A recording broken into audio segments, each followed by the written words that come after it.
Hello and welcome to session 2 of Godbound, Dynasty of Rooks. We take up with our session sort of in the middle of things. Last time we did character creation, getting a sense of who our Godbound characters are, and then we rolled into a scenario and kind of set up other problems that are going on in the area.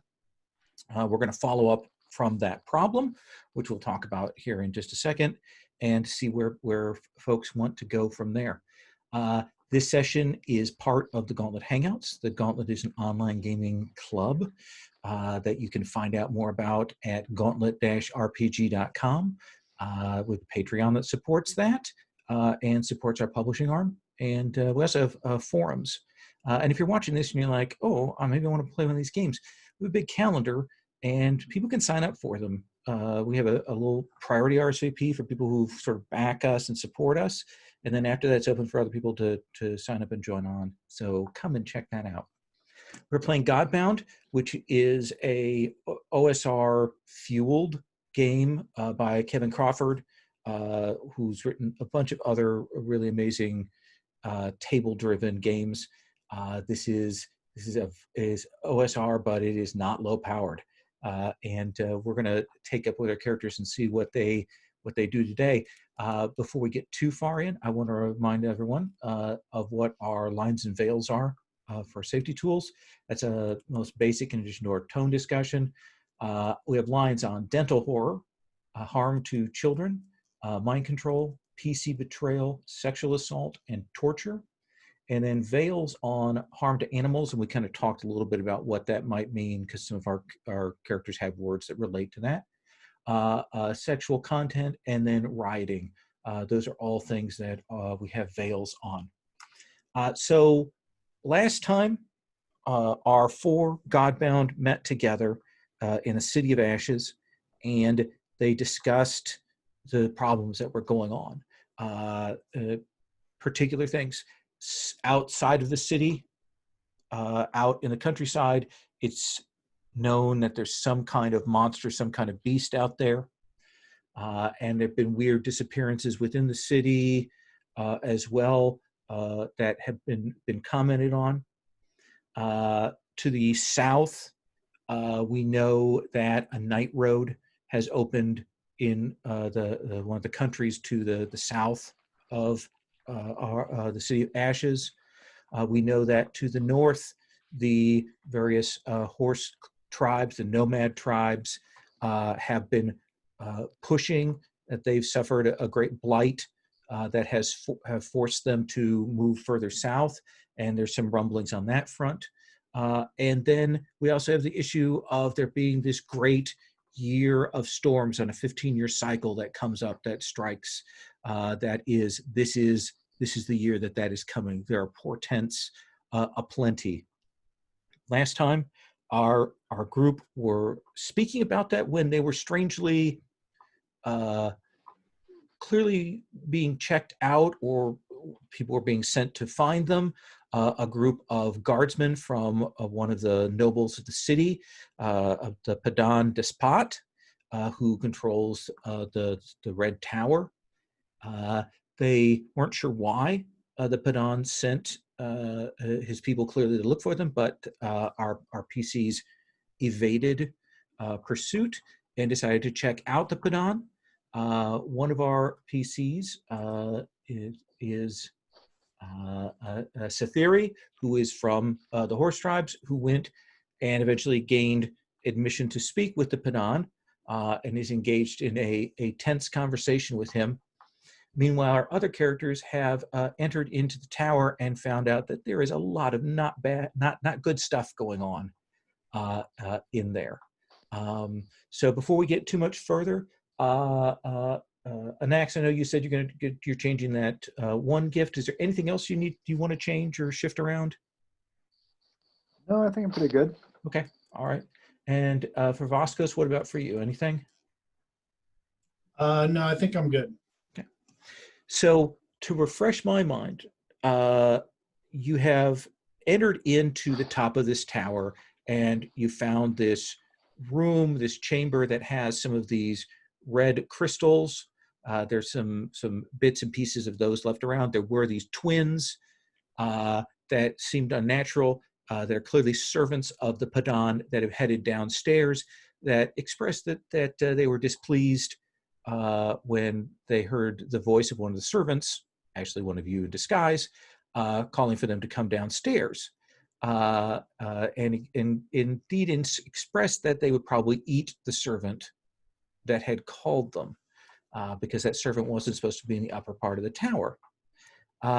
Further investigations found that down below in the sort of magical laboratory, clearly there had been a ritual summoning that had gone on by the sorcerer that was apparently working for the Padan that did not go well, and had the taint of the infernal about it. And it does seem like there's bad stuff happening. So let's come back to Vascos and Anax and figure out what the two of you are doing at this point. To position sort of the tower is inside of an estate. There's a wall around it. There are other buildings down below. The top half of the tower appears to be unoccupied. The Padan is down below in like the entry hall, meeting with Sethiri. And these twins are going downstairs to check things out. So let's, Anax, what are you thinking?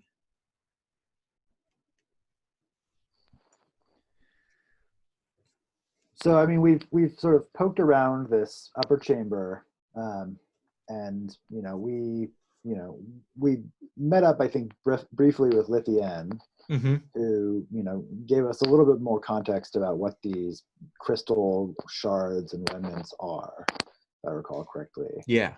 And we sort of, I think last time we just closed on Lithienne sort of meeting up with us two. Yeah. And to give a context to Lithienne not being here, sure. I think there will be a bit where she will be looking at the crystals and say, I have to go, in that way that someone who's realized something and is driven and doesn't even think to explain to you why, and she's gone, out running down the wall and outside of the place without a further explanation. That clearly she's made some kind of connection about what this might mean. I mean, I think the question we have to answer and figure out, Vascos and I, is, are we sticking around? Are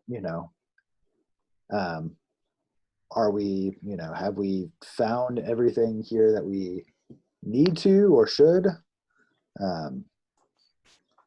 We found some papers about him moving the troops and all of that.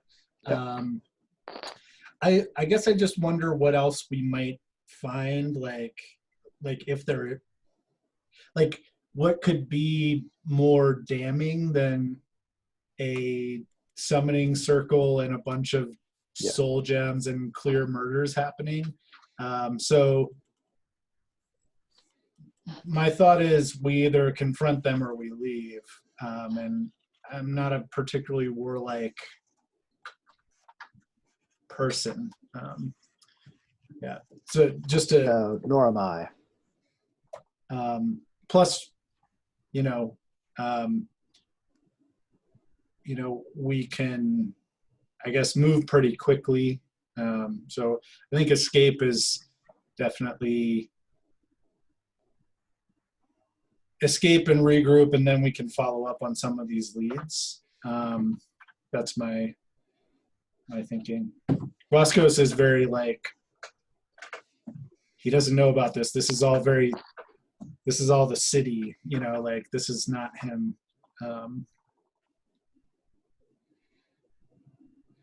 Absolutely. And I think given your skills, if you wanted to just depart now, you could easily do that. I don't think you've done anything that would leave anything sort of physical evidence of you being here. Magical evidence might show up if people have scrying spells or things like that, but you can certainly exit the location pretty easily. I mean, I just, I think Annax's concern would be, are we leaving Cytheri in the lurch? If we just check out, Cytheri is, as far as we know, sort of in a chamber by themselves with Pedanda Spot. That's true. Do you want to try and maybe sneak down and see what you could ascertain about that situation? Voskos, do you have any, you're the one who can, bond with animals pretty easily. Is there anything, not to... Well, I've spoken to this rat who lives here, but he unfortunately didn't have great information and was terrified of these people who live here. So it might be difficult to get him to go spy for us. However, if we can find which room that they're in, I can listen from outside. We can both listen, in fact, if there's a window. The other thing that occurs to me is, we can always, create a diversion. I can always, create some weather trouble if that, if we needed to sort of provide some cover, maybe distract everybody in the house, allow us some time to get away. Whatever sound we wish to make is in my power. Okay. Yeah. You have the Shaper of Sound, so you can certainly control the sounds near the two of you as you move. And you're thinking about what do you want to do here with the weather to create a distraction, create an opportunity for yourself? I mean, maybe we could combine the two. Maybe we could go on the assumption that Lithien told us a little bit about the chamber she was in last time. Mm-hmm. Maybe, or maybe we can create some sort of storm that sounds like it's wreaking havoc in that chamber, or in this upper chamber, perhaps. That seems like a reasonable thing to do. I think the sound thing. Let's have both of you make a let's say an intelligence or wisdom check. I think that'd be applicable for here. It's definitely going to work. I want to see the scale of success on this. Okay. So, Voskos, do you want to do that with intelligence or wisdom? Do wisdom. Okay. So that's +1.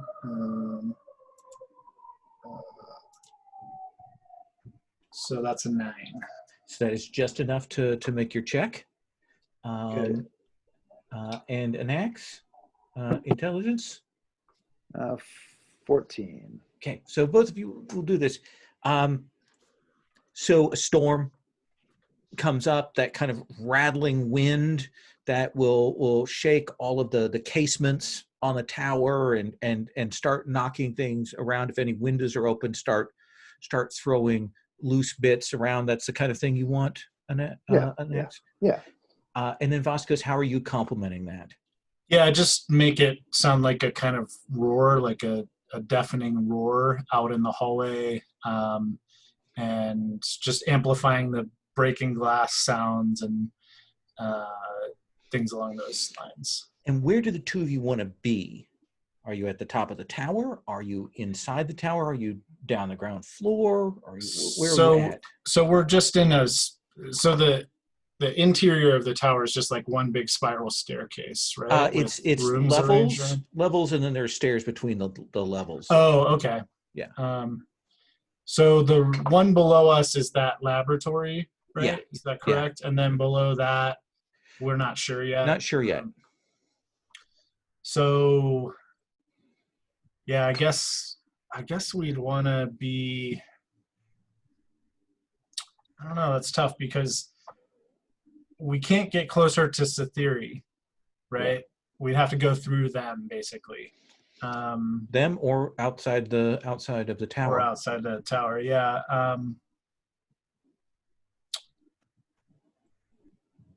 I think we try to draw them up, and we stay in the room above. Okay. Kind of look down from above, and we can always escape out the windows if needed. But if we see them drawn up, then we'll know that Sathiri is not facing them in combat at the moment. So Absolutely. that tells us something. Okay. Yeah, not facing your combat. It might mean she's dead, but not facing your combat. True. So you will let loose with this storm. It will rock through. Things are cracking, being sent apart. You kind of wait there on that upper floor that has kind of the bed chambers and so on, and you're listening. And not all that long after the twins have gone down, you will hear now 3 sets of footsteps coming up, 2 very much in sync like the twins, and then the third kind of heavy on the steps, and they come up here to this tower, and you'll hear this voice that you haven't heard before. The twins kind of weirdly melodic. This voice, he says, there is something afoot with this weather. And I know that our servant did not come up to this tower part. Did you see anyone around? And they're just, no, in a very kind of very deferring tone to their voice, which you hadn't heard before. And he says, I will scry. The portents told me that the Sathiri and the others she were with would be a danger to our departure. We may have to move up our timetable on these things. I don't know. There's something unnatural about that barbarian, besides being a barbarian.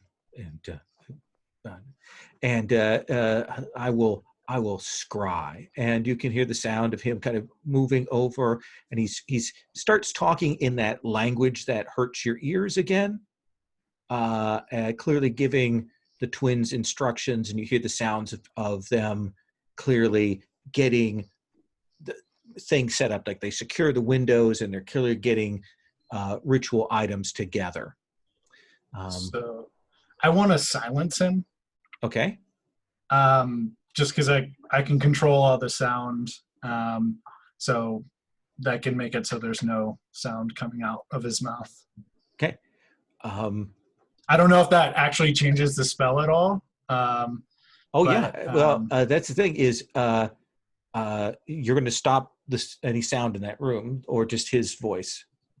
Just his voice. Okay. If he's talking and you see, then he stops and he starts maybe sounds like it might be a ritual cadence, and then it's cut off. And the twins go, Master, what is there a problem? And you hear like someone clearly like hitting things to gesture, and he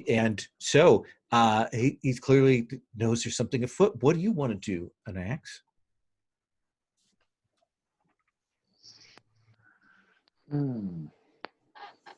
You could get out while the getting is good, or you could take advantage of the silence of this person to do something.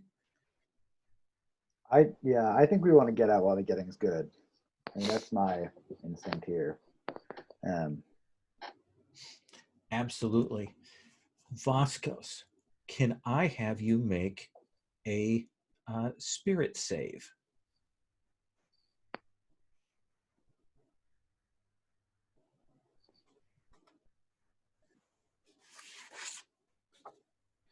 So I have to beat my save amount, is that? If the roll is equal or greater than the score, it succeeds. And it's just a bare D20 roll, right? Yep, versus, I think you have 12 there, yeah. I got a 20. So there is a moment where you feel just someone commit magical effort and try to dispel the silence. But you've got full control over it, so it bounces back like maybe you'll hear them actually fall down from the effect of that. And you also realize that Despot certainly has potent abilities, some kind of magic, maybe not Godbound magic, but definitely some powers that he can activate. And Axe, how do you want to shape getting out of here?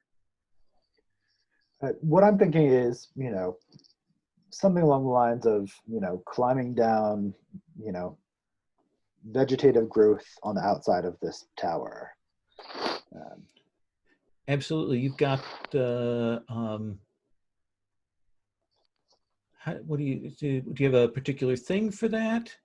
Or do you want to do this as a Yeah, I have touch of green restraint, which, is an entangle essentially. But I feel like it's, so that's adjacent. But well, you could commit effort for the scene, one of your effort to essentially craft a way down if you want. sure. Okay. Yeah. Tell me what that looks like. What do we see on screen? Again, we've probably now, if you're not committing the energy to the storm's probably starting to lax, but it's coming down, but still dark out, still some rain. What do we see up here on the side of this tower? Sort of dark, wooden, sort of wood-like sort of tendrils that sort of grow out from the tower, and sort of grow out from the tower as an act sort of descends, and then sort of fall away as or sort of melt back into the wall of the tower as she passes by. Absolutely. And you are following as well, Vasquez? Yeah, I'm actually going to fly though. Okay. I would like both of you to make a, let's say, a dexterity check for stealth, just to not raise a ruckus. Do either of you have a fact that would help with your being particularly sneaky or stealthy? An axe? No, not really. Okay. So you just want an 11 or better on your check. And Vasquez, do you have anything? No, I don't. Okay. Then just a 7 or better on your check. All right. So I roll a 2. Okay. And I got a 20. 20. Total. Dang. So Vasquez, you're out. You certainly beat the 7 that you needed to get out of there. An axe, you are coming out, and it's probably just at one point that there is the tightening sound of the vegetation on the outside of the tower, and you will see these shuttered windows on that floor above, and you're a good ways down, come open, and you will see one of the twins looks out, and he shouts. And what's your armor class?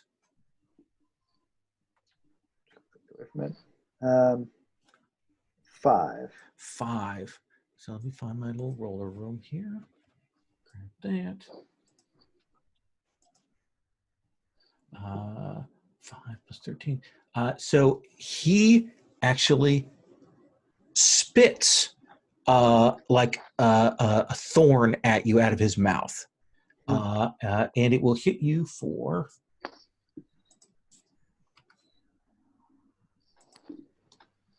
1 point of damage. Yeah. But does spit down. But you are close enough that you could drop off from your grip down into the street and make an escape if you wanted, or you could reply in kind. What would you like to do? Can I grab this thorn? Can I, Yeah, it's probably stuck right in you. Yeah. Yeah. So I'll sort of pull it out, look at it sort of quizzically, and then, just stash it away in a side pocket and make my, I don't have any desire to get into a big brawl at this point, but Absolutely. Drop Thorn might be down. informative as to what these creatures are. Sure. Drop down into the street, and you can easily make your way off into the night. Vasquez doesn't see you, only sees an axe, and in the darkness and so on, depending on his ability to see, probably didn't get that great a look. And may go out and examine the vegetation that's grown up on the side. So where in town? This is not necessarily your city, but where in town would you fall back to? Do you have a tavern or an inn that you're staying at, or do you have a friend that the two of you call on while you're here in town? I mean, I have my chambers, but I doubt I'd bring, Vasquez too. I bet I have like a musician friend in the city. Mm-hmm.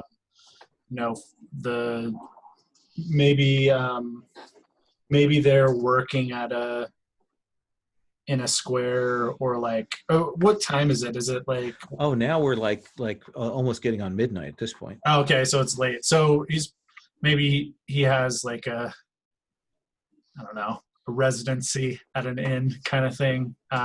He's staying there for a few days, entertaining. Absolutely, you'll fall back. It's not yet midnight, so there's still a kind of rowdy crowd. Drinking will be soon. People will be have to get in before curfew.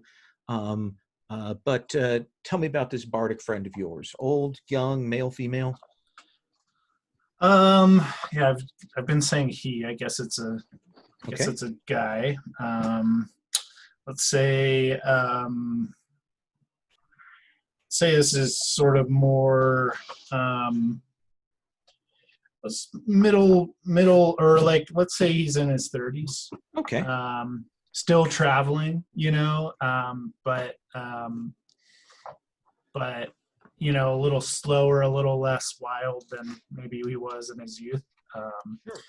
And let's say he plays a lyre, like a harp type deal. And maybe also and sings songs, poetry, that kind of stuff.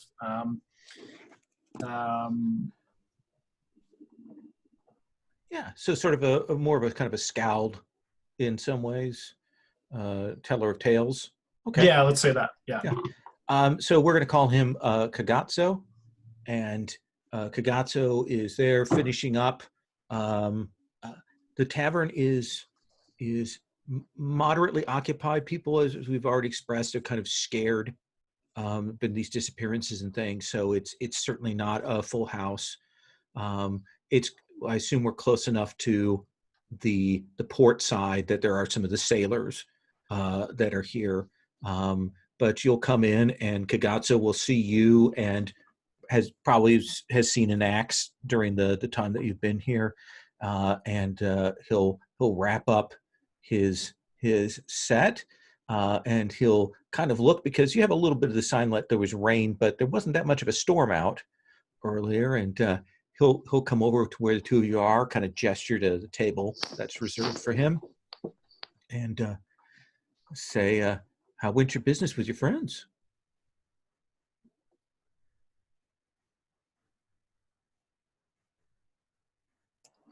It's been a strange day. I think Vasquez is pretty unguarded.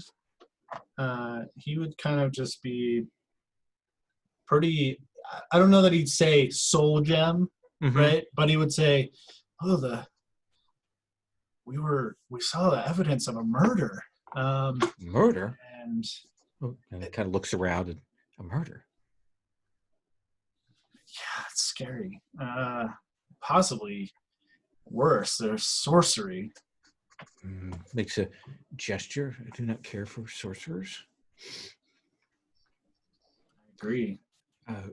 But what were you doing that you should come across such a thing?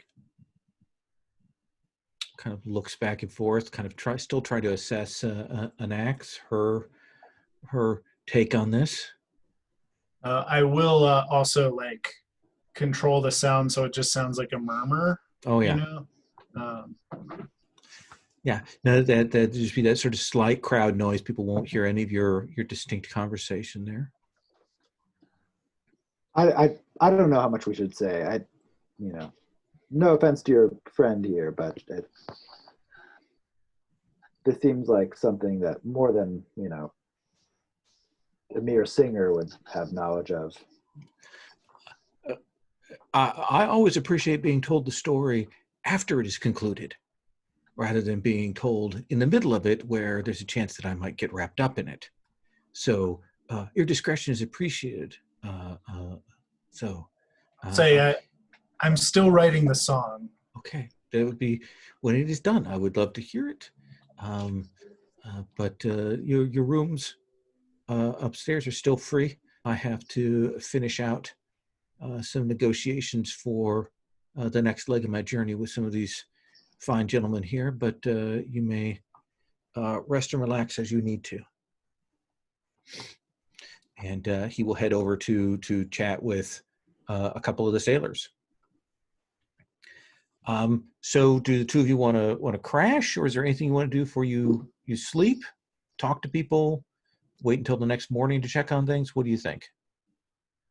Anax pulls that thorn out and sort of, she, orders a drink, something a little stronger than usual, I think, and just sits there sort of inspecting the thorn for a while to see if there's anything, she can, is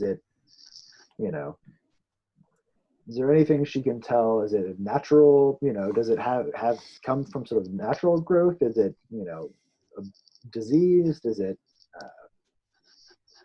Yeah, I think this is the first time you had a chance to sit down and look at it in the light of day. And it almost looks like petrified wood. It's clearly unnatural, has a dark look to it. And you're used to judging, even though it's petrified wood, there's still get some of that echo of life to it. And this does not feel right to you. Like this is clearly something generated by dark magics, rather than any sort of transformed piece of material. Does that seem like a fair answer? Yeah. Okay. Vascos, are you ready? Yeah. I had created that sparrow that was going to follow the guards that came upon us in the park. Oh yeah, you want to check in on that? Yeah, I'm curious. So it says it lasts for a scene, and I kind of did it at the end of one scene, hoping that it would last for the scene that we were in the tower, if that makes sense. I think what you will definitely get the sense of is that these guards, after they lose you, move around for a while, clearly searching to try and find you. Like they've definitely been given orders. And they will head back to the Red Tower to report in. And after they report in, the Sparrow will tell you there's one less of them than there was before.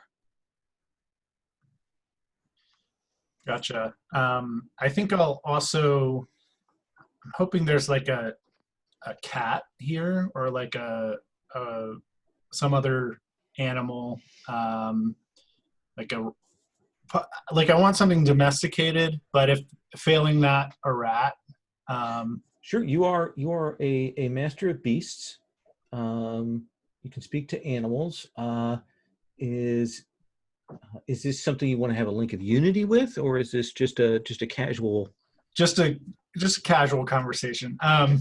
Yeah, I just want I want an animal to watch over our rooms tonight, and to wake me if anything is amiss. Sure. You can get a cat, a dog, a ferret. Any of those things are easily obtained here. Let's say a cat. Okay.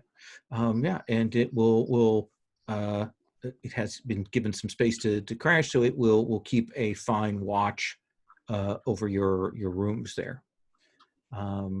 Anything Anax else before we roll forward? No, no. I think I'll definitely finish that drink after the day. So. How much of a drinker is Anax? Not much. Not much. Yeah, I mean, she grew up in a town where sort of excessive drinking during holidays was the norm, and it was never something that really did anything for her. I think you will crash, and when you get up in the morning, you will have 2 notes that have been sent. One from Cytheri, kind of going over her conversation with the Padan, but then saying, I've been called by one of the nobles from one of the other towers to follow up on a meeting. I'm obliged to go and speak with them. I may be occupied for some time. Please carry on without me. And the other one is from, I'm going to get people's names here. Lithienne, essentially saying, I'm so sorry. I have to look into a matter with a friend. When I know more, I will contact you. Again, that kind of not filling you in on all the details in the conversation. But you can see that the sailors, when you get up, Anax, are nervous, that they're clearly having to set out today, but they don't like the looks of the sky. And there's that kind of hesitation and discussion that's going on by the time that you come down. And you've been around the sea enough that, and you've familiar with it enough that you know the kinds of things they're talking about going down, and giving what honors they can to the spirits of the sea, but they also know that doesn't work. But they're looking for anything at this point. And they'll grab themselves together, and probably within a little bit, the tavern will start to empty. Anax, Vasquez, what do you want to do? I wouldn't mind, trying to think how to do this.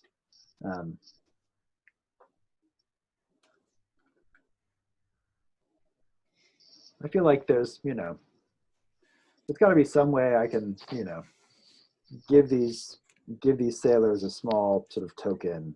Exactly. So you have influence. Okay.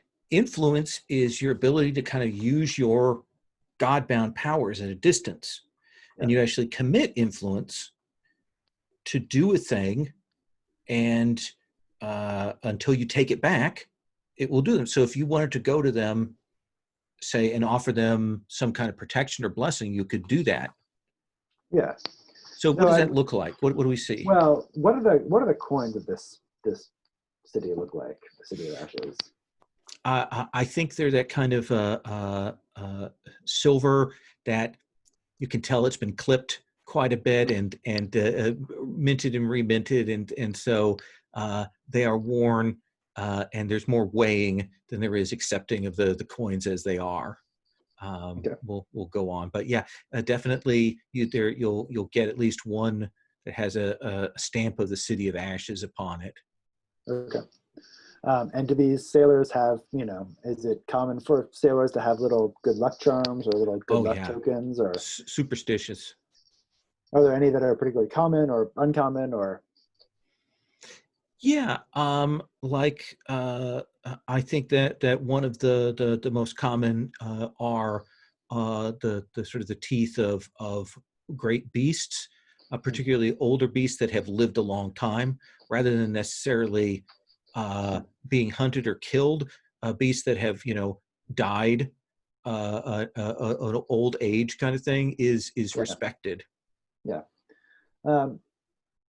Sure. Why don't I why don't we work? Why don't I work with that? Why don't I sort of take some, the beasts of some old, some teeth of some old beasts, and say, take these teeth. If you're in the teeth of some troubles, think of me, and perhaps I can be of some assistance. Who they kind of look at you because you look very land-based in some ways. You're a seamstress. You've got your weird clothing. Yeah. You don't have the look of a sailor. And at first there's this moment of, okay, what is this going to cost us, kind of thing. And like, who are you? Who are you to offer such a token? Just a friend. Just a lowly person who might be able to beseech the gods of wind and wave on your behalf. The gods are no more. But if you're speaking to the spirits, I will appreciate that for me, my men and I. But my name is Afsani. What is your name? My name is Anax Afsani. And there's no cost. You offer this charm freely?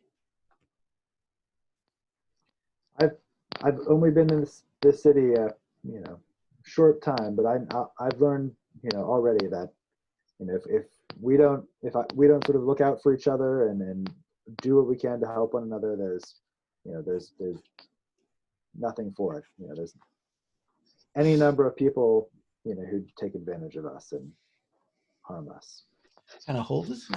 Well, then I will take this token, and I will keep your name and your blessing in mind. If we travel well and come back, I will give you honor and thanks. Very well. Take care. And you as well. And we'll take this, and he will head out.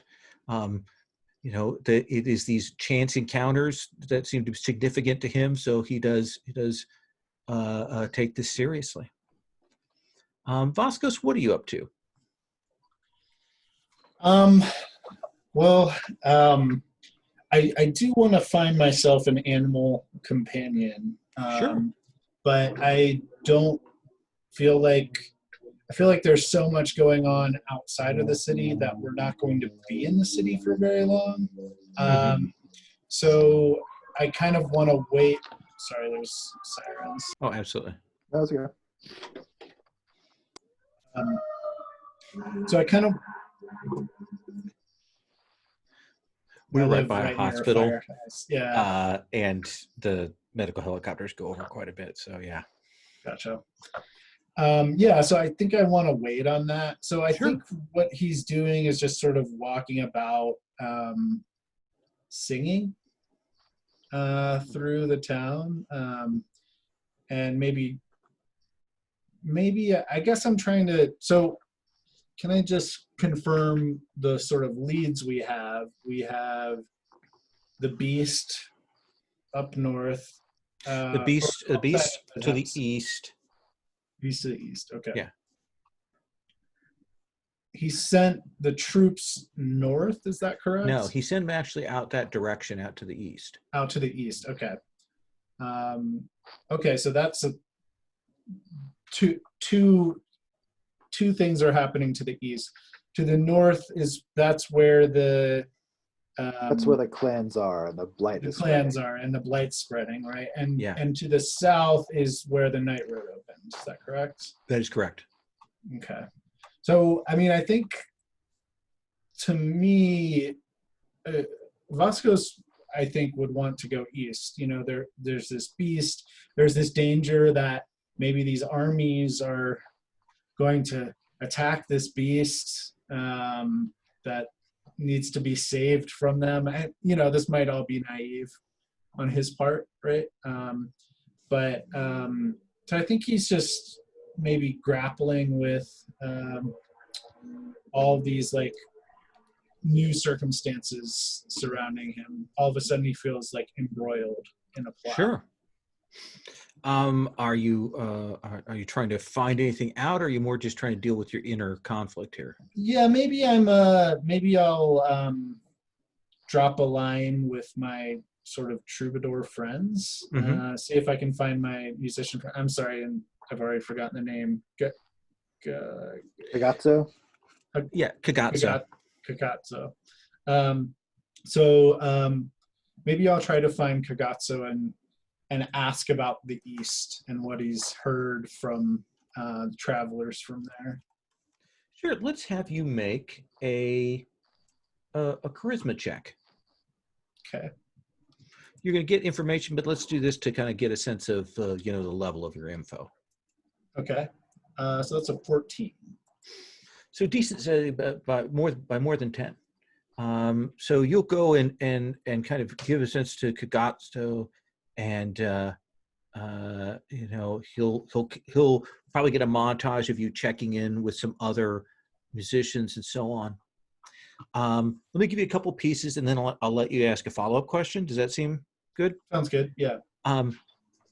There are a couple of passes, a couple of roads to the mountains that, for the last couple of months, there have been rumors about people vanishing, disappearing on those paths. Over the last month or so, there have been some of these military people who have moved and kind of set up road blocks for travelers heading that way. That seems to be part of the troop movement, is to kind of block off that area from people traveling through. But the other thing that you will hear is someone will say, a week and a half ago, the city gates close at midnight. I mean, of course, the nobles and so on, they can get permission to head out whenever they wish. I happen to have been locked out of the city of no cause of my own. Not that I drink too much or anything of that sort, but I was by the road, and it was well after midnight when I heard the gates come open, and I saw I don't want to say a caravan, but a set of wagons, carts, come out with some troops and some personal troops from one of the houses, and I may have snuck closer because I thought I might be able to make my way in through the gates as this goes on, but I had a bad feeling about it because when I looked into some of the wagons, it's clear that they had men in chains, prisoners, in these wagons. And I don't know why you would take a work gang out in the middle of the night, but I can only think that it would not be for good purposes. So I fell back, but I saw it head out and head for the eastern mountain roads. How very strange. Follow up? Have you heard more of this beast that people say is rampaging in the east? I have heard tell from people out in the fields, out in the breadbasket in the areas surrounding the mountains, that things have gone missing. No sign of footprints or anything like that. But some have spoken of a great shadow that flew over.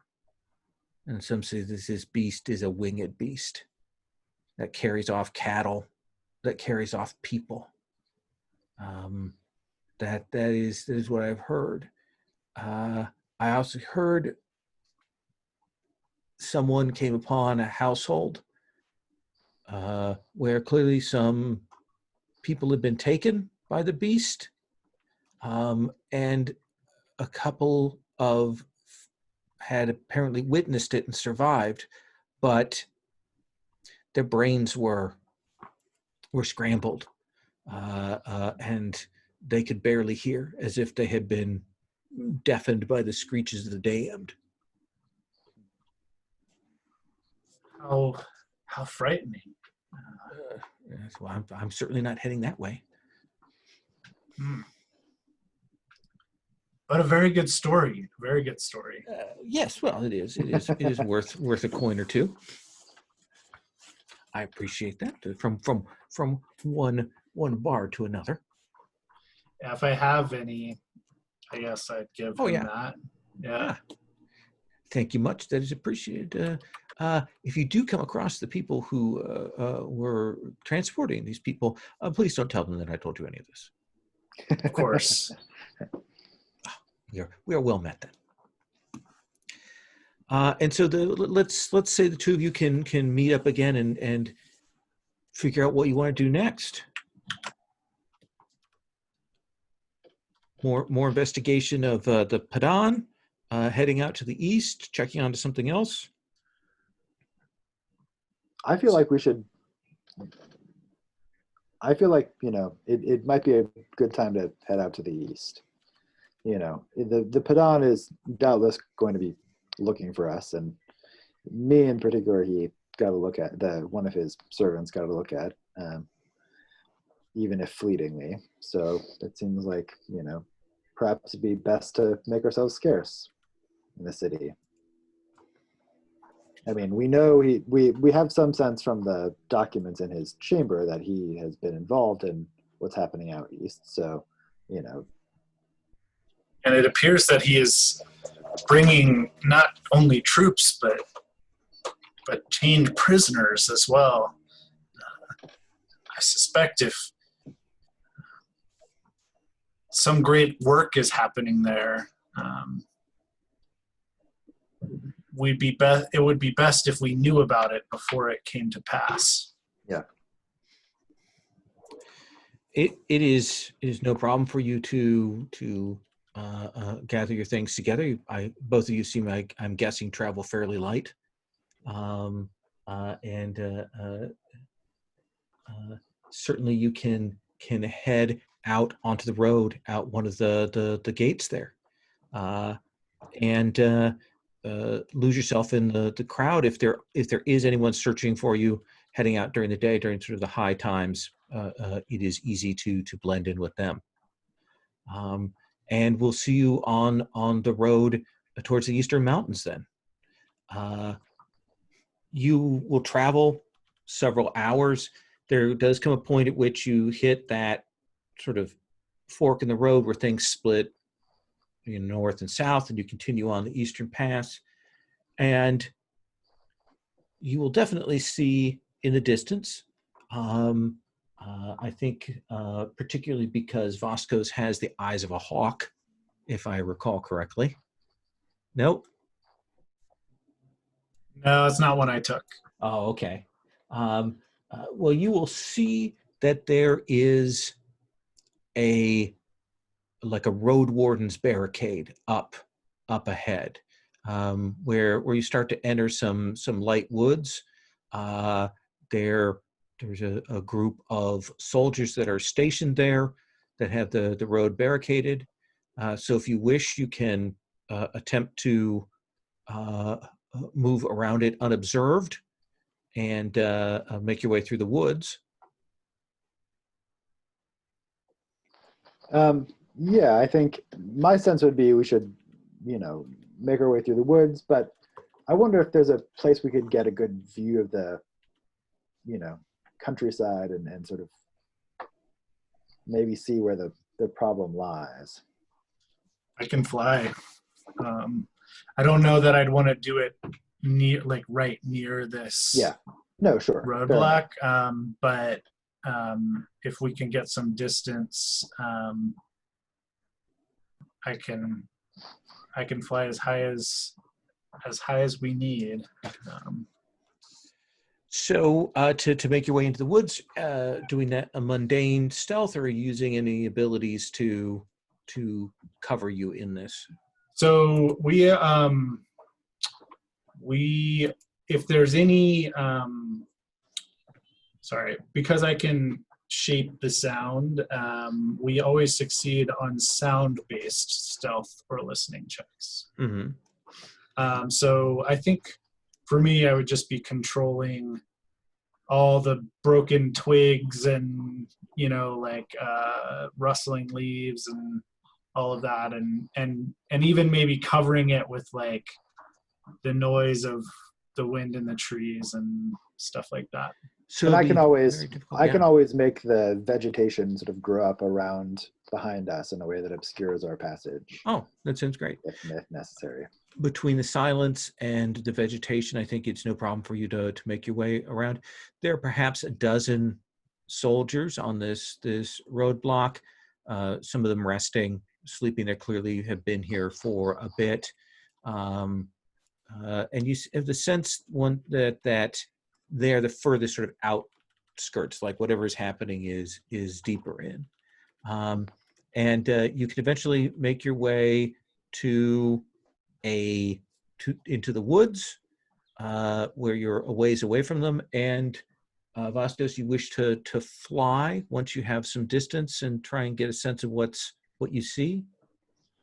Yeah, and I think maybe as I do that, like while I'm flying up, I'm also going to use my scent of the prey to get a sense of all the animals in the area. Looking for something, I don't know, some kind of predator, maybe, that could assist us. Sure. Let's see here. Probably in this area, we've probably got smaller kinds of wolves.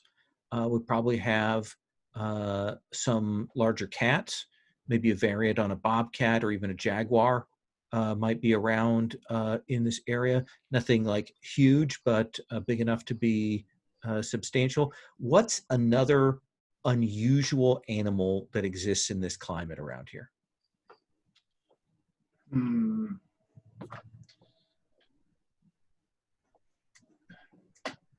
So it's a city of ash, right? I wonder if there's like,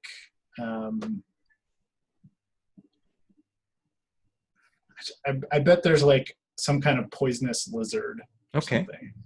Absolutely. It lives, like suns itself on these dark patches of ash, maybe, or rock, or that kind of, so its scales are probably that kind of iridescent black, maybe fading to a purple or a blue on the edges. Fairly clever and poisonous. That's another animal that is around here. So yeah, you can definitely get a sense of them. When you go up into the air and are kind of watching, again, there's some forest vegetation, some overgrowth, and you will see that there are ahead some paths, roads that lead towards these mountains. Probably see some of the edges of what the old volcanic mountains that are settled now, that are covered with that sort of ash that has grown up, that gives it its name around here. But more importantly, you'll see that there is clearly an encampment of troops, and it seems to be settled near what almost looks like a ceremonial area. They're at they're not at the base of the mountains. They're on midway on one set of them.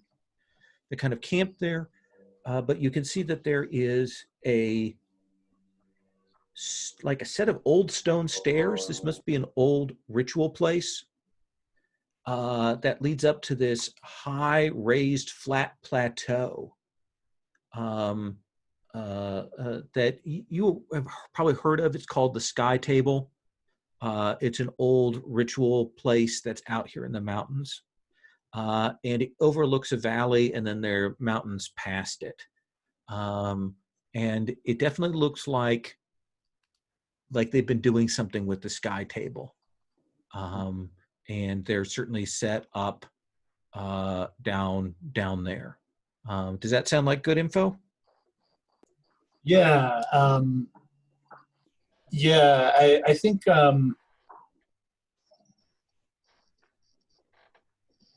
so when you say plateau? Is it like a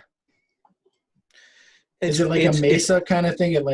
It's just like contained, is it?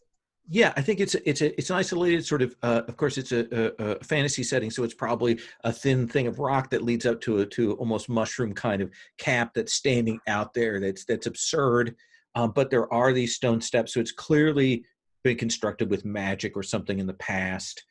The stone stairs are there's no safety rails on them. They're not that wide. They're old, but they've managed to hold up over the years. So it is kind of a perilous walk up to this place. And let's say the sky table is maybe about 30 meters in all the way around. Okay. The valley below is where the sky table kind of connects is maybe 30, 40 meters down to that, but then the valley is even further down below, continues on downwards.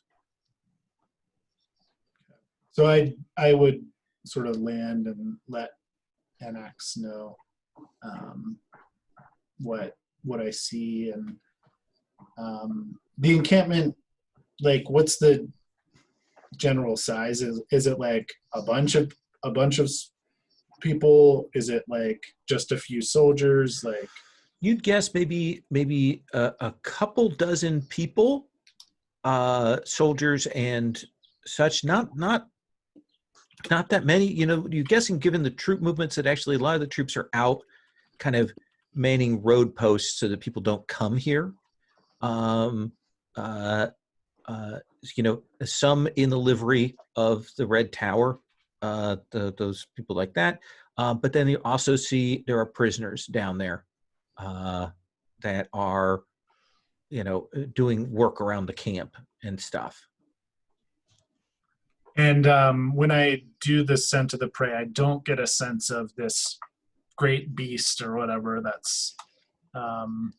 I think you will definitely, once you kind of actually, when you get over close by that encampment, you will get a whiff of something monstrous. Not the clean smell of a beast, of something natural and something you can speak with, but the feeling of a monster, something unclean, something corrupted, that is around in the area, and it definitely give you a shiver. Anex, what are you doing at this point? I mean, Anex is sort of wandering around in the trees looking for a good tree to climb. Okay. Yeah, but you certainly are the spirit of fertility. The ground. So do you imagine that you can move from tree to tree with pretty much ease? I think it's partially that she grew up, climbing a lot of trees out in the countryside, outside of the town she grew up in. So it's, a little bit of this, a little bit of that. It's, partially, sort of some sort of intuitive connection, sort of Godbound connection with vegetation, but also just, having climbed a lot of trees. You'll notice that in the woodlands there, it is pretty quiet. At one point, as you are going along, you are moving, and you can see where in these trees that there's a set of branches that have just been shattered and shorn and down. And when you look down below, it looks like the ground has kind of been torn up. Below that, the trees are kind of fallen down and so on. And you'll see probably some big feathers, dirty, like big pigeon feathers. You know how they have that kind of look of like they're slightly diseased when they come off. Yeah. They look like that. But you also see what looks like an enormous dropping there. When the wind catches it, it has just a foul odor to it. Yeah. Okay. And is it, Anax has a, intuitive understanding of disease and what's, things that are, problematic or unnatural or disease causing? Is this a large, foul, mundane creature, or is this something that's what if a mundane creature had this kind of sick, it would be dead. This feels like the natural state of whatever this animal is. Kind of slightly plague-ridden. and can she, that's disturbing. Is there a, tree high enough she can climb up to sort of get a view of this encampment, or? Yeah, I think that's not a problem. Certainly, if you communicate with Voskos as to the position, you can find a perch. You probably in the tree line and kind of have to look up a bit because it's sort of mid mountain, but you can see that, and you can see where the troops are, and then that rise up to the sky table there. Okay. Do I sense any, is this, these are all mundane soldiers at the encampment, as far as we can tell? Or? I think you probably have to be closer to tell that. Okay. So Voskos and Axe, what do you want to do? So before we move anywhere, I want to use my Maker of Wings to summon a large mob of local birds. Sure. What do you want? Like hawks or something more commonplace? I think maybe a variety. Okay, sure. So maybe there's some sort of bigger birds with more like birds of prey, as well as like a variety of like little songbirds and crows and stuff. Okay. Yeah, you can call up that mob. So do you think they circle? Do they sit in the trees and wait for you? What do we see on screen? Yeah, I think the way it kind of starts to happen is, Voskos is kind of singing and just like humming a little tune, maybe whistling, and then we see like a bird land on a branch, and we keep watching him like walking through the woods, and we see another bird and another bird, and then it like slowly builds up over time that like, and then all of a sudden like there's this huge commotion with a lot of them arriving at once. And they're quiet, although weirdly they're quiet, right? Like, because he's controlling the sound so that the birds aren't like squawking really loudly and drawing attention. Sure. Yeah, so you'll be able to get that and prepare that. Anax, anything you're doing before you move on? How far away is the encampment? Let's say a few miles. Yeah, let's say a couple miles. Though I think actually you'll see that there are, it looks like there's a small party of guards moving through the woods around here, probably a little bit closer. Okay. So what do you want to do? Like within range to cause trouble, or just, They're actually heading towards this spot with the broken branches. Okay.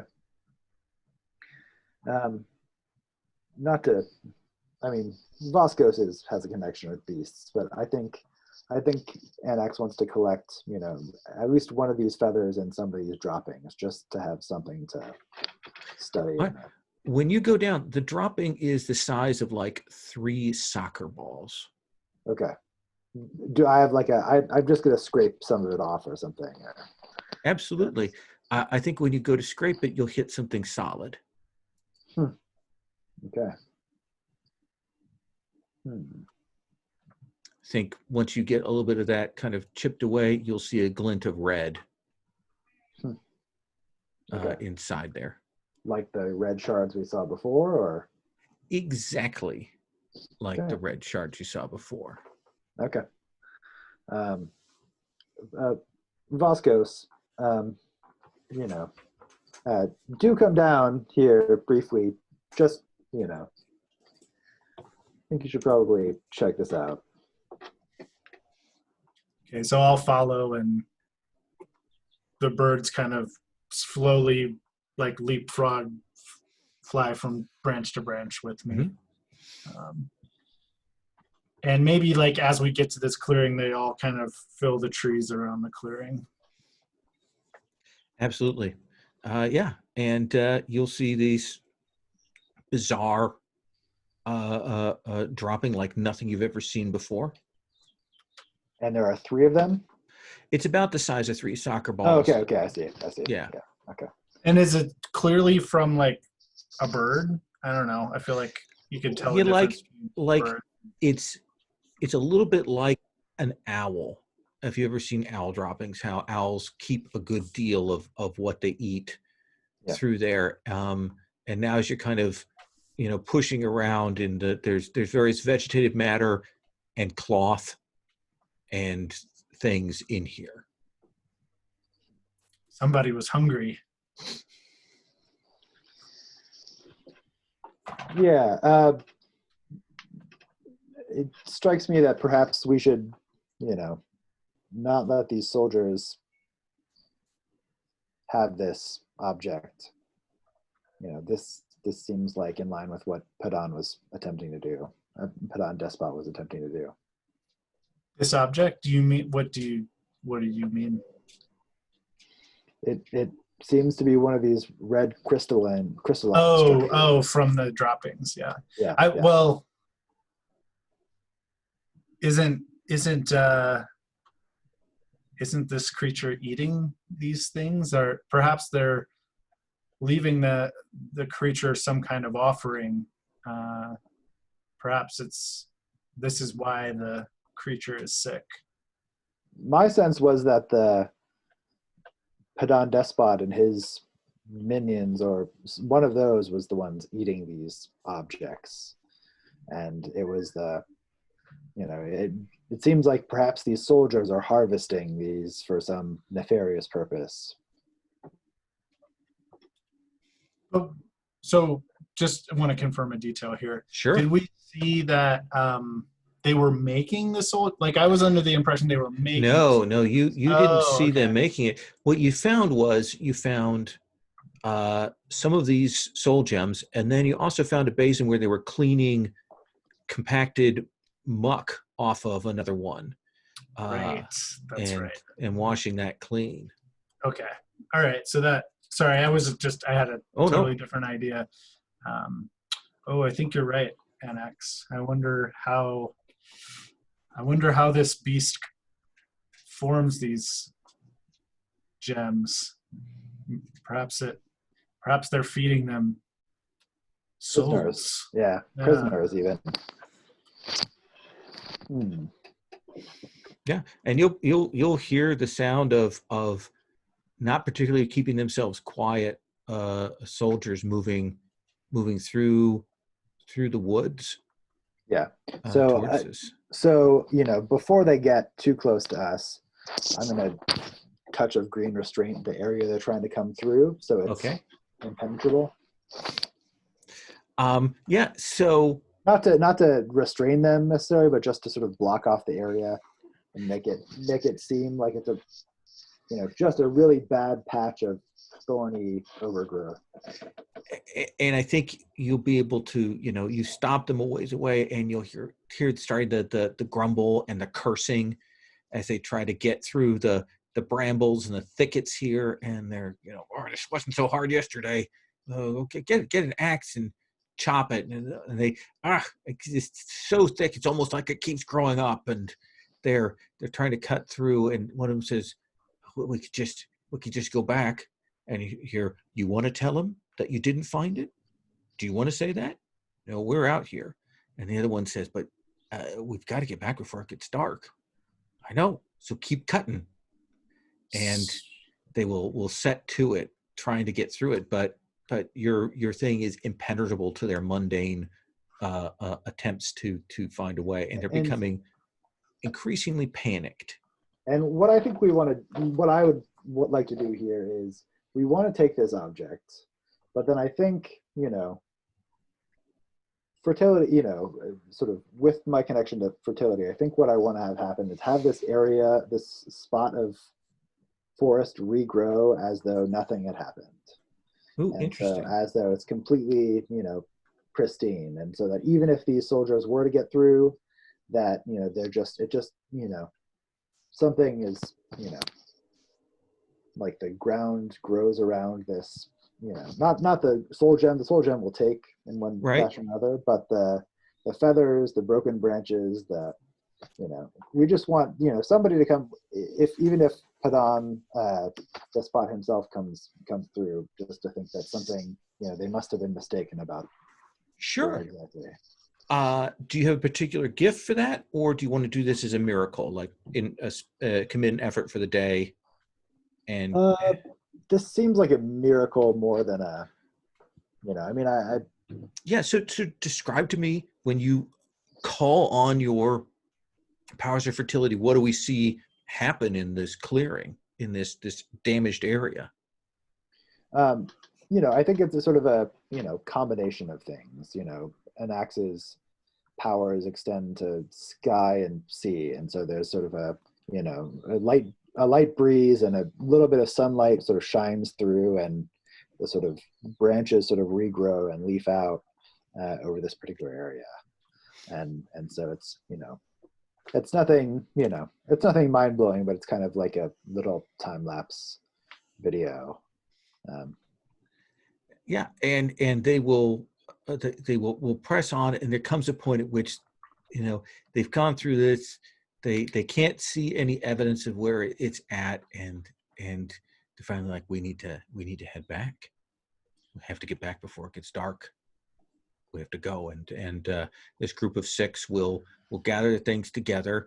They do definitely have some conversation that you and Vasquez will pick up about. Well, we could just flee back to the city, but they're clearly nervous about that, and they seem to be aimed at going back to the encampment. Vasquez? So I want to, as they're sort of hacking through this new growth or whatever, I want to like kind of harry them with the birds, and I'm going to control the sound as they do that, and have it sound like the birds are whispering that to them to leave this place and return to their city where they belong. Interesting. Okay. I think that makes sense. I'm going to make a morale check for them based on that then. Sounds good. And it's not that far into this whole whispering stuff that finally one of them goes, screw this. I'm not going to that encampment. It's going to be us up on the block. It's going to be us up on the block tonight. We've got to go. And the mutterings, and they kind of, as a group, kind of look at each other, and they drop their heavier equipment, and you see them begin to run back towards the thing, clearly going to try and make their way past the barricades and back to town, and probably further on from there. And the path is clear, and the dark is coming. So let's take our break here, and then we'll continue on. Sounds good.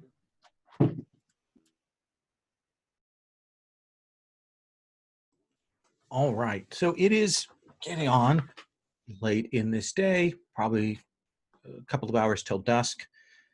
These soldiers take off. You have Vasquez, this group of birds at your command. So Anax, Vasquez, what is your next step? What do you wish to do? Well, one thing that occurs to me is that we have this soul gem. And at the same time, it might be a bad idea to be discovered with this soul gem on our person. Should we run into the men of Padan Despot or something, or even mundane soldiers who've been involved in going out and retrieving these soul gems. That could be extremely suspicious. So I don't fear mundane soldiers, but a sorcerer might want this. I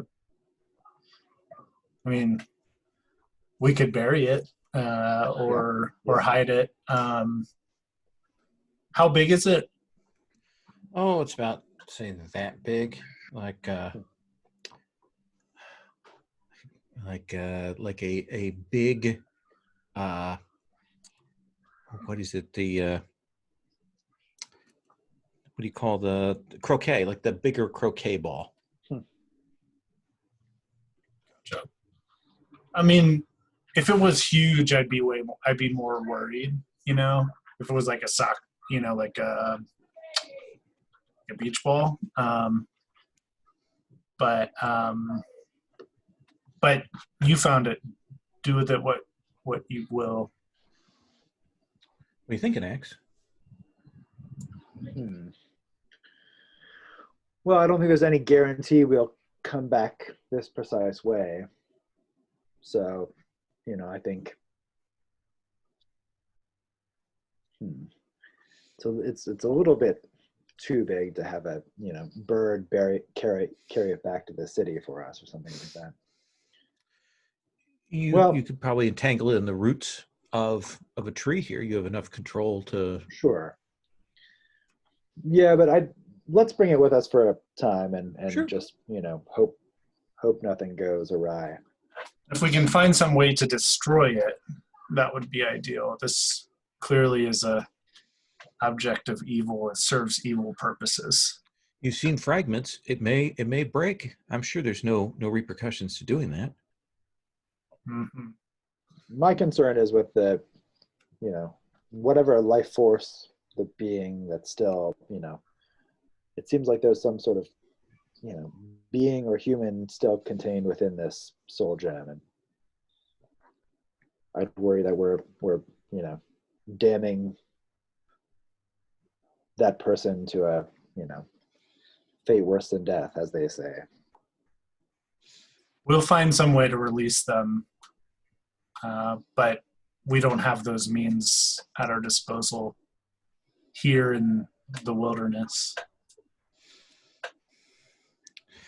So, do you wish to approach the camp? Do you want to skirt around it? Do you want to head to the mountains? What is the plan here?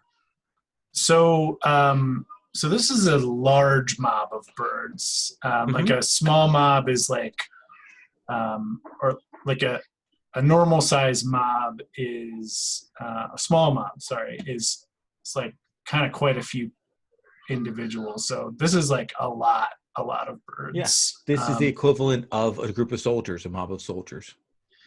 Right.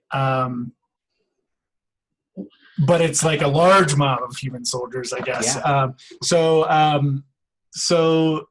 and they're kind of invulnerable unless they're attacked multiples at a time. So I kind of think my thought is I can use these creatures to scatter the camp and tear down the tents and, drive out the soldiers, and they will obey me in this task because they know I have a righteous cause. It does sound like there's some sort of sacrifice underway, though, or some sort of,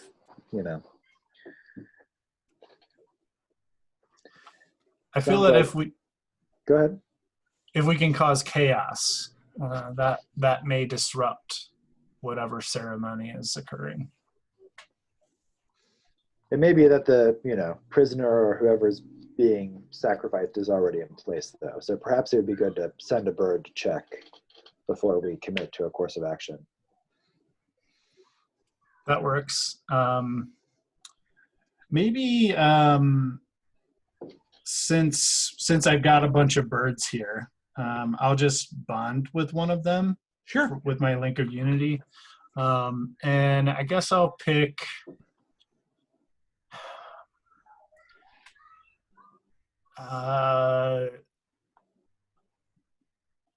is there maybe like a condor or like a really big bird of prey? There are definitely going to be some wider winged, condors are very common across all kinds of climes. So there's something equivalent to that. Okay, yeah, let me say a condor. And I pick some, has really sharp eyes and can fly very high and still see very far. And I want, let's come up with a name. I'll come up with a name in a second. And sure. It's too big to sit on your shoulder, but definitely can perch on a large branch nearby, or even sit next to you.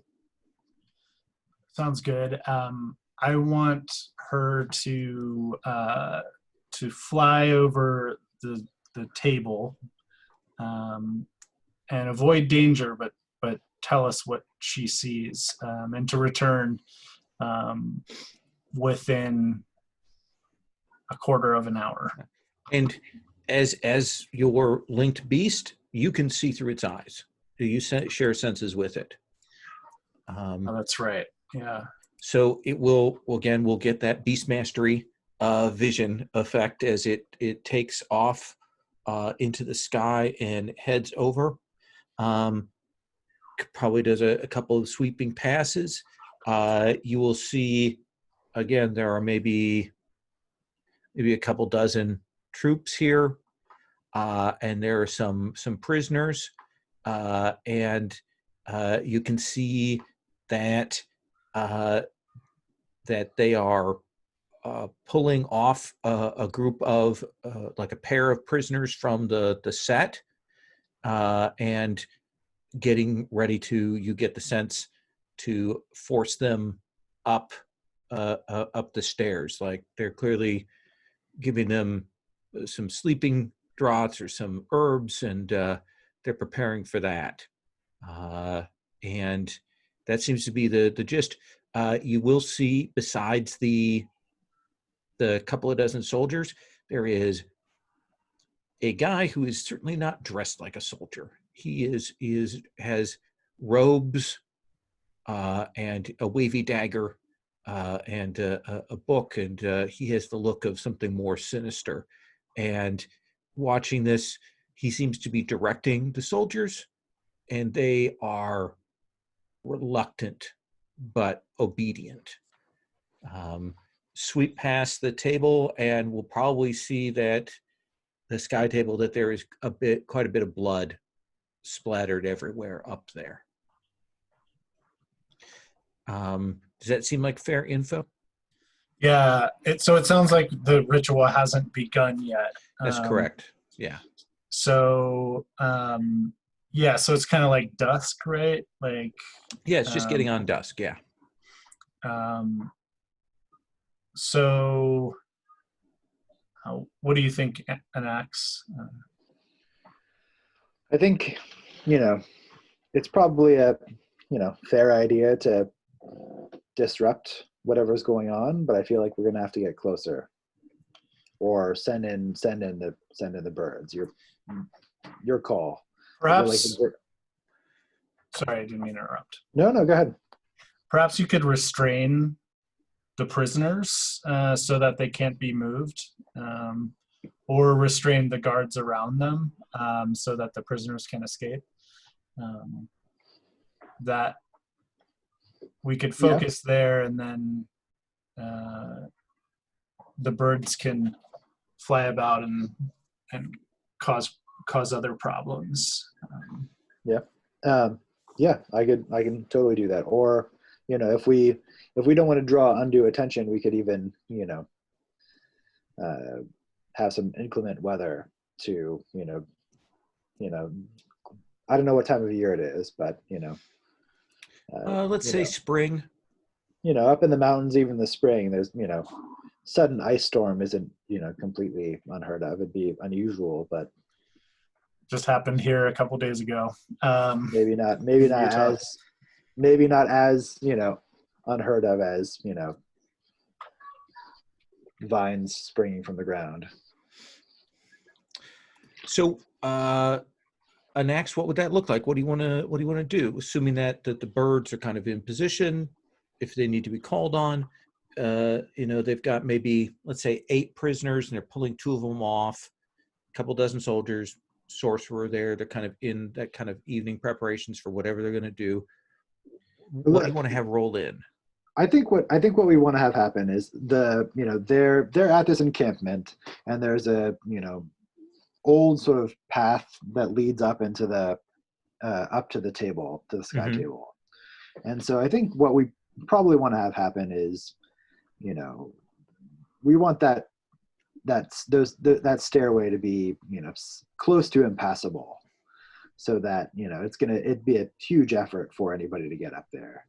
And if worst case scenario, we have other resources if necessary, that we can call in the birds, or resort to other methods. I think you can make the sky open up around here. I mean, that's your ability there with Windsinger, right? Yeah. Yep. And you can make it cold, so we get that kind of wet, sleety hail, so even more slippery. And when you open the skies up, and you guys are close enough. You two are close enough to be able to watch and get a good line of sight on this. That will whip down, and you can see the soldiers, like now moving a little more quickly to try and get these pair of prisoners off, and the sorcerer getting anxious now. And then there's sleet, and now it becomes clear that there's no way that they can get these prisoners up those stairs. And you will see the sorcerer yelling at the soldiers to do that. There's clearly screaming like, you need to do this. And there's this battle back and forth. And I think like one of the soldiers will kind of start to move up there, but immediately slips on the stairs. And it's clear that they cannot do this.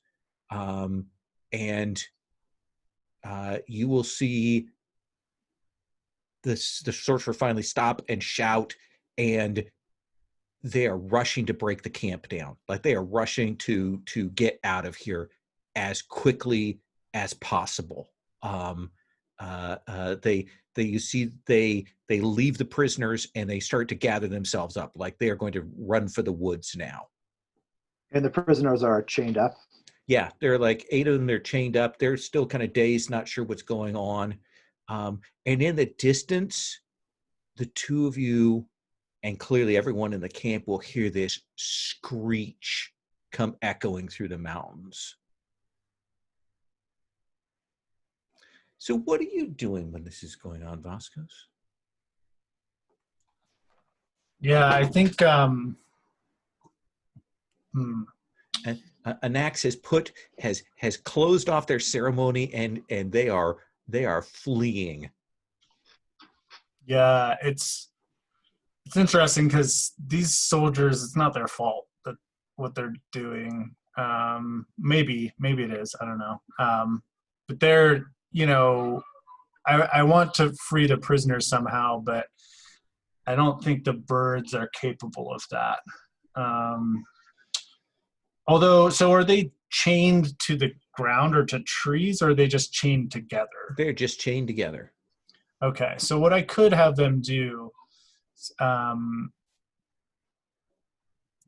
could say, okay, so I'm going to use the condor to seek out a cave or some other hiding place, safe place. And I'm going to use the other birds to sort of guide them to safety. And I'm not going to make it. I'm not going to make the sound come out of their mouth, but just like, or their beaks, I guess. Yeah. But just have it be this sort of whisper on the wind, like follow the birds to safety. This seems kind of challenging to me. Let's have you. I think the probably the most challenging part of this is kind of finding a good place to get them hidden. So let's do that as a wisdom check. Okay.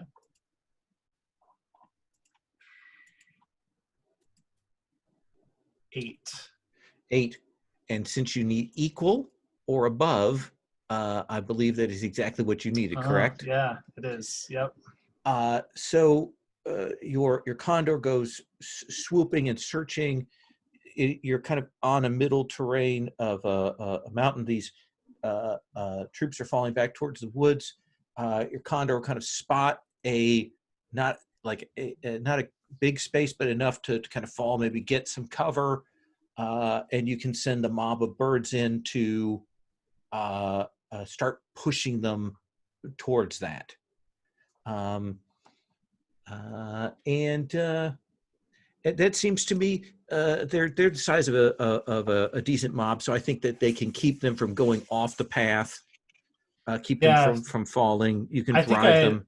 My fact of being a goat herd might actually help with this. Oh, actually, I like that. Yeah, I think you know exactly how to drive these things, and we will see. We'll get them to cover. The troops are now like they're just getting into the wood line, and you will see this thing come flying. It has a humanoid upper torso. Its arms kind of are furred claws. Its head is like a misshapen, like someone tried to sculpt a head on this body. There are these enormous wings off of its back. It is perhaps 40, 50 feet tall, and its lower torso is like that of an octopus, of kind of writhing tentacles, and you will see it swoop in, and it cuts through the storm like that. That doesn't seem to bother it, and it lands on the table, and kind of can tell it's not got the best eyesight, and it's looking for something and not finding it. The tentacles kind of run their course over the top of this and realize that there's nothing there, and it will let out kind of a screech that will kind of shake the table. What do you want to do, Annex? And so, with a sense of ash,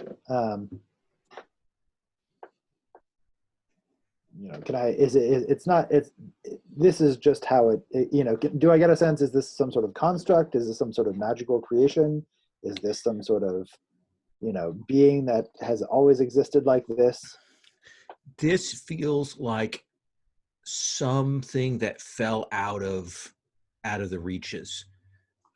Maybe a weapon from the God's War, or a spawn of one of those creatures. Something that just it's the way the face looks that tells you that this was made by someone, and it's the scars and marks on it that tell you that this thing is old. It has been around for a long time. Give me another detail, another thing you would note that tells you something about this thing.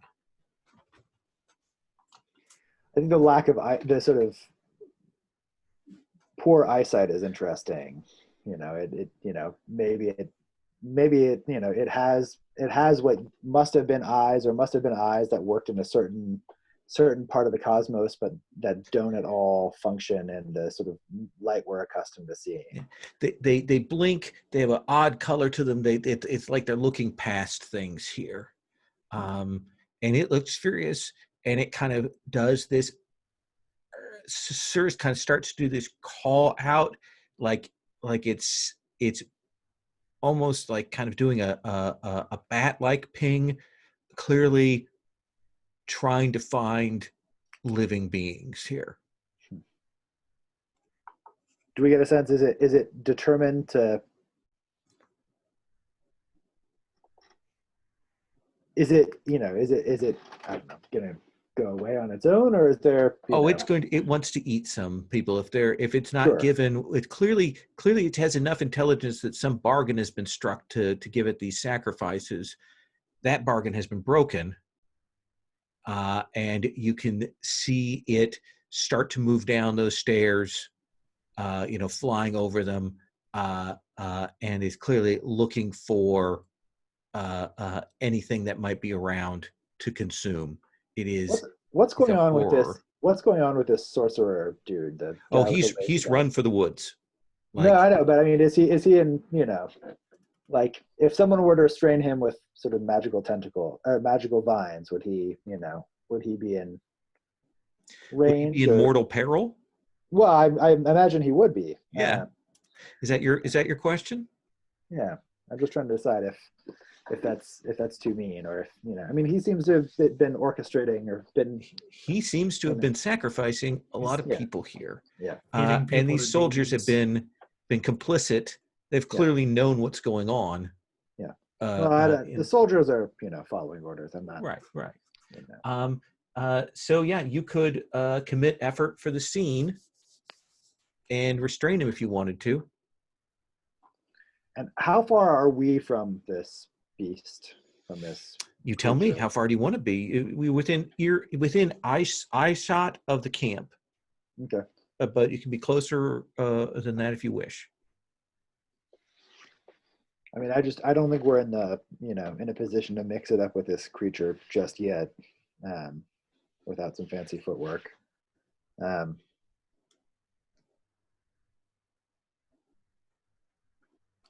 Yeah, I think Annax has been around the city long enough to know that there are these hangers on to those in power who just jump in and are eager to exploit their fellow folk for their own advantage. And she just gets this vibe that the sorcerer wavy dagger guy is one of those, just a sort of creepy person who is happy to inject themselves and do evil to other people without, as long as it gets them ahead. So, she's not going to make it easy for the creature, but, she's going to throw some vines around his feet and trip him up a little bit. And so aiming for the sorcerer or aim for the creature? For the sorcerer, yeah. Okay. Then, yeah.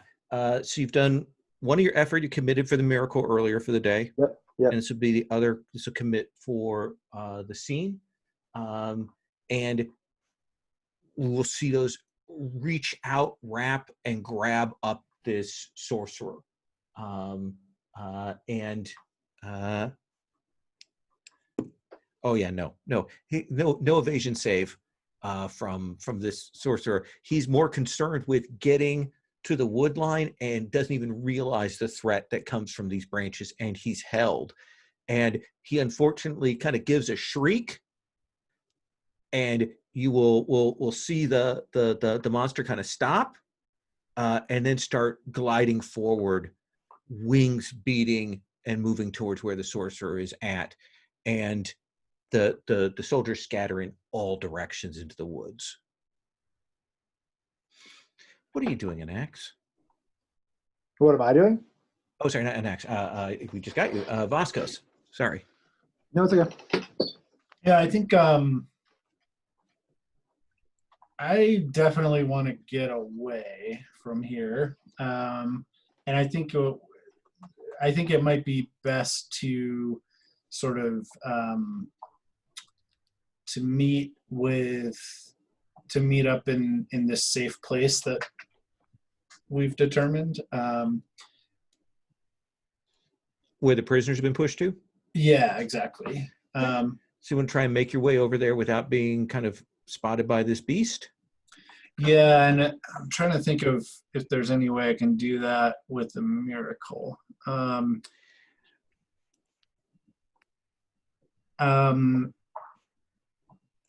Maybe actually, maybe it's not a miracle. Maybe I'll just use Shaper of the Sound. I just want to create um, like distracting music, like coming from the opposite side of where I'm headed. Clearly responds to sound, so that seems perfect. Let's have you make a dexterity check, which would be 7, but I think you'll get a +4 for the fact of the distraction there from the sounds. Okay, I make it. Okay. So yeah, you can, and I assume flying over. Yeah, sort of skimming the treetops, maybe. Yeah, and you will find you'll fly over the birds kind of settle in the quiet, kind of keeping an eye on things, into this sort of cave where tightly packed these 8 prisoners are chained together. Who, when you come in, will kind of immediately panic and like, what is happening? What is going on? You don't wish to know. Trust me. Just Keep quiet, and I cover the sound. Okay. And yeah, maybe I'll like speak something that what I want from them is to like follow us now. I mean, we're like Sure. gods, right? So I say something like, my voice is what saved you from this horror. Trust me now to stay put while through this dark night, and perhaps this thing will leave and we can be on our way. So you kind of wait to see what happens as you're kind of talking to them, kind of calming them. Anax, you will see this thing reach the sorcerer, and it will, sorcerer's attempting to get out of the vines, and then the tentacles will pull the vines apart, and will raise up the sorcerer, and it is cyclopean in comparison to this poor sorcerer, and you're like, maybe I should, and then you'll hear the guy like, oh, and then you don't hear the sorcerer anymore. Okay. I know you said good, neutral, good, chaotic, good. Oh no, the sorcerer's evil. Yeah, okay. He's a horrible person who's been sacrificing people, yeah. And you are doing the things that need to be done for justice here in some ways. This beast will stop, and you can see it look around, and clearly unfettered by whatever bargain it made, it is starting to go into the woods to look for anyone else it can eat. And you can see it kind of reveling and tearing down trees, and moving through and looking and trying to find any of the soldiers. Do you want to just kind of stay put, or do you want to do something, Anax? Certainly Vasquez has set himself up to kind of wait out and weather the storm. Yeah. I think, my sense is that Anax is, still a little, horrified, even, seeing the sorcerer killed. And, I think she's sort of, retreating back into the woods. Absolutely. You can go, stay put, hide. You can use the forest to conceal you. This thing continues on through the woods until, you probably don't, maybe in the distance you might hear some crunching, and then maybe after an hour, you will see a shape kind of go through the night sky, obscure the stars as it clearly flies back towards the mountain, towards the whatever layer it has in the mountains, and then it gets absolutely quiet here, absolutely still. Any animals in the area have run, and it's probably another 20, 30 minutes before you start hearing the crickets and those things kind of finally take up here.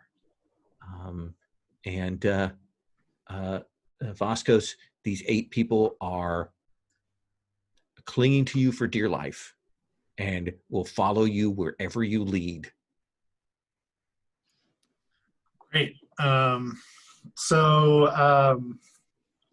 Yeah, I mean, I think, is there any, I mean, now that this beast has moved away, I'm wondering if there's any like if anyone dropped their keys or something, like if we can get these prisoners out of their chains. I think that seems reasonable and easy enough for you to do. You can probably find some tools and things, and the two of you, have a certain amount of divine strength. Maybe not the strength word, but it'll probably take you maybe a half an hour to free them from their chains. And I'm pretty strong. Yeah. Oh yeah, you got a 16. So yeah, you'll bend that apart and pull them, and they'll say, in the evening they give us these potions and herbs to drink, and then there were nightmares, and each night there were fewer of us. This one says, I was arrested for picking a pocket. We were in the prisons, and they took us out. They had delivery of the Red Tower, and the guardsmen, the wardens of the prison said nothing. We were taken away. Let this be your moment of redemption and never steal again. Go forth and sin no more. And they're like, we'll have to return to the city to get things before we can head out. We can't just go from here.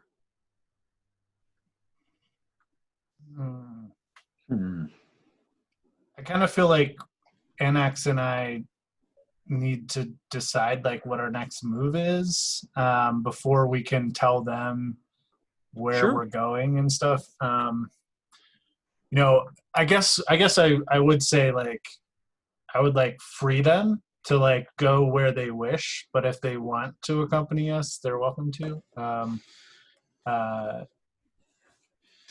I think they are given that they have almost nothing here, that they will want to get back to town to tell their friends that they're alive, and to get what coin and stuff they can before they will head out. They'll definitely ask you, what it is that you plan to do.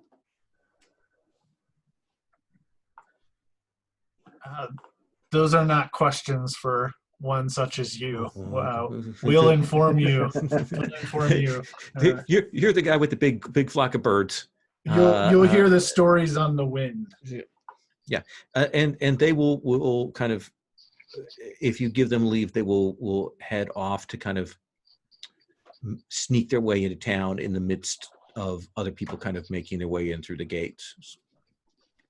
And one of them, probably a couple of them will give you their names and, families and stuff like that. So if you need to call on contacts in the city, they will thank you for that. And then they'll head off, and it's just you and Axe and Vasquez.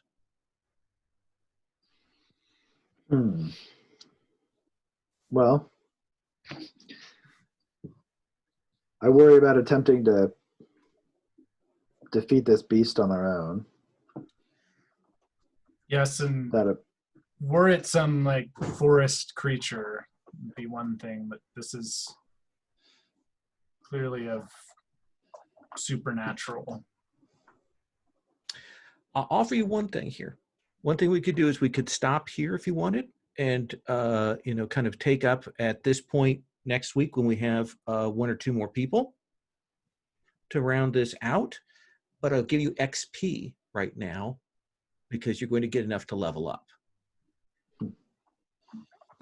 Yeah, I think I kind of feel like this almost feels like a little bit of a side mission almost. Like it would be good to get sort of everybody's take. I think that's how I feel about it, I guess. No, I think that makes sense. Yeah. So I'm going to give you 3 experience, 1 point each for the sessions that were played, and then 1 point for essentially completing a significant task. And that will be enough to get you to level 2. Okay, cool.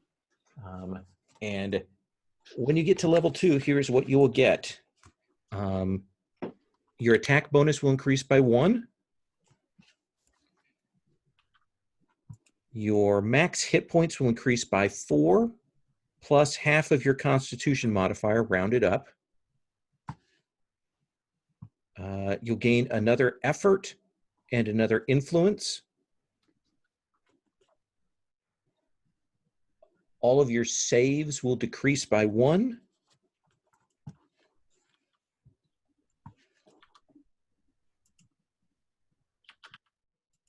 You get a new fact.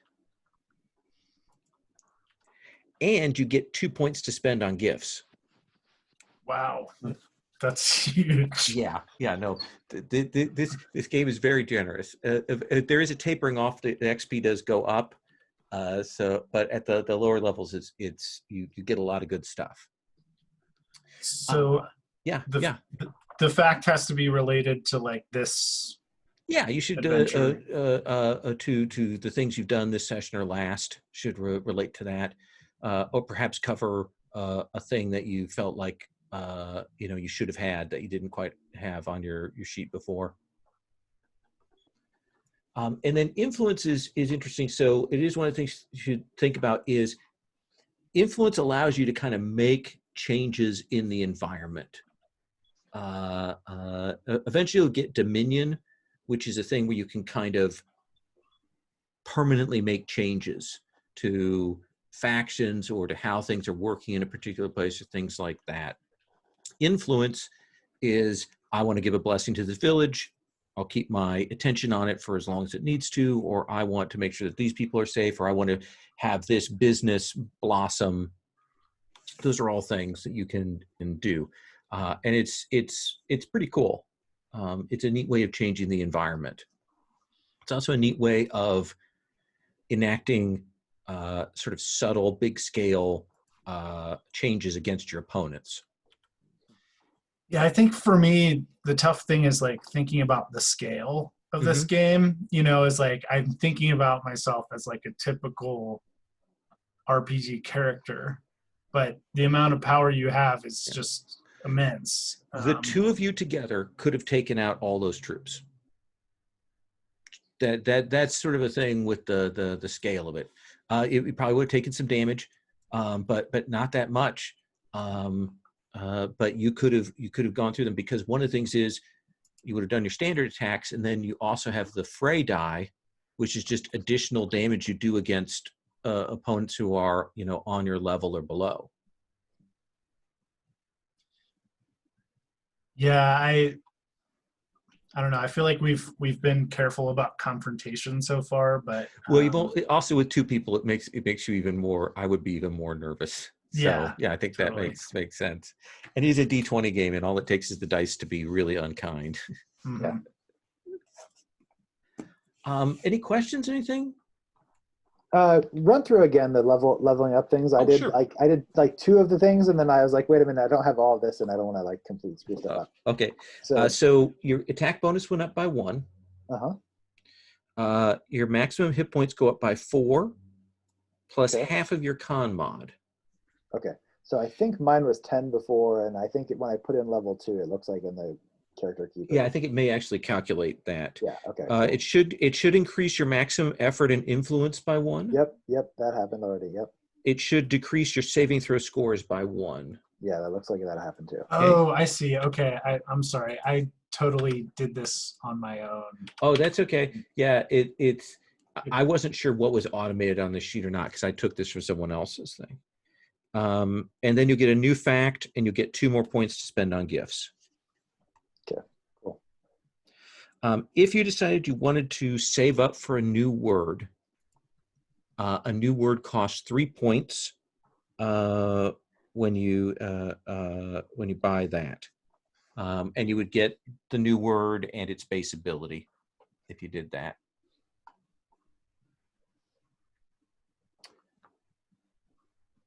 Any other questions?